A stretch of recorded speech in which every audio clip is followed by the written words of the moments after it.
Very well, thank you. Congratulations. Thank you. I'm going to bring this over here so we can all stare at it The and thing of admire beauty. it. A thing of And the award beauty. as well. So, Oh, you. oh, stop.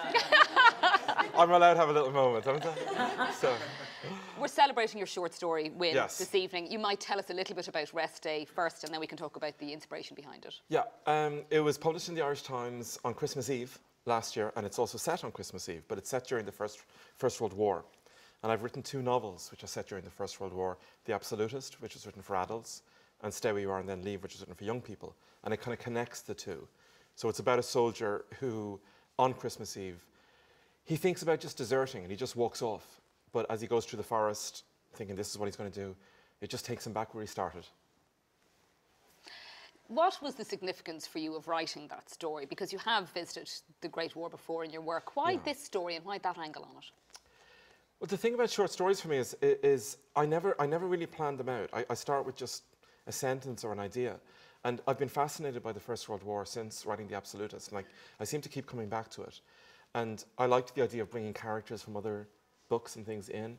And I just liked the idea of you know, what happens if you're walking through a forest and you're just on a rest day, as the title of the story is, and just in the middle of it you think, what if I just keep walking? What if I just walk away? And that's what you decide to do, but somehow all roads lead you back, you know, to where you started, and you can't get away from the war, because it sometimes seems to me that in my work I keep coming back to war. I've done it in 4 novels I think now, so yeah. But readers also are really interested in stories about the war. What is it about that life in the trenches, that whole horrendous chapter, that you think compels readers? Well, in war, you can draw so many different aspects of human nature. You have cowardice, bravery, fear, death, grief. There's so much. You know, there's so many different things. And with all the characters who go through those experiences, they change so much. So it seems to me a very fertile ground. And it's been a very fertile ground for me in quite a few books. So I think it's something I'm going to keep going back to for some reason. But it's interesting, lots of writers are finding it fertile, and I suppose maybe we're more aware of that this year in this kind of celebration of anniversaries. Yeah. There seems to be extra resonance, I suppose, to these stories.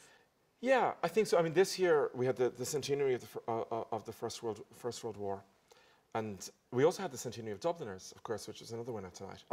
And there's something about them maybe that just makes us think about them, and think about reassessing them and approaching them in different ways. It also means that we don't forget those people who went through them. But I think with every historical novel or any historical short story, you have to find a contemporary resonance in it.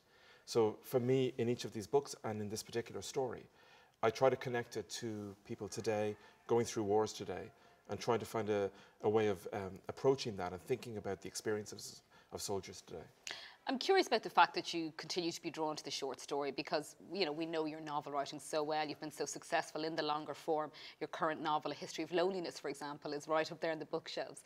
What is it about the short story that still excites you as a writer?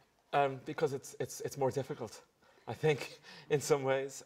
I started off like that. My first short story was published 22 years ago in the New Irish Writing in the old Sunday Tribune, and I love being asked to do a short story. There's always these ideas for anthologies or collections with unified themes. And it's so difficult, in 3,000, 4,000, 5,000 words to just get an idea in 100,000 words. You can just float, it takes you a couple of years, you can spend so much time on it. But in a 3,000 or 4,000, it really challenges you as a writer.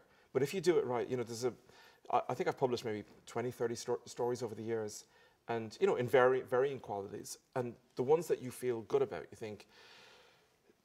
you feel really good about, because it's such a difficult.